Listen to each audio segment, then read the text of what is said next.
ձեզ մի հեքիաթ պատմեմ։ Այո։ Ես շատ հեքիաթներ գիտեմ, բայց այսօր կպատմեմ Շողկամը։ Դրան առաջ մի անգամ Լևոն պապը ցանեց մի շողկամ։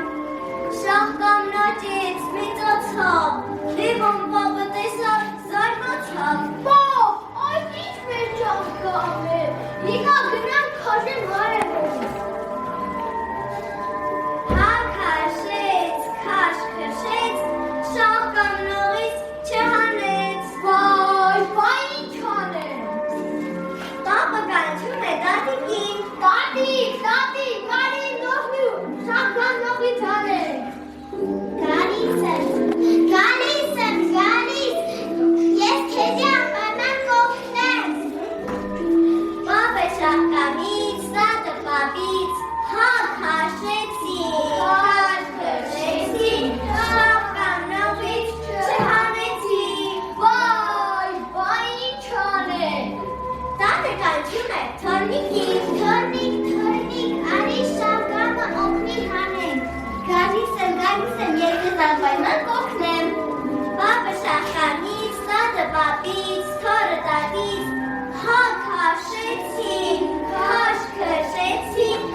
Շնիկը թորնիկից, փիսիկը շնիկից, մտնիկն էլ փիսիկից,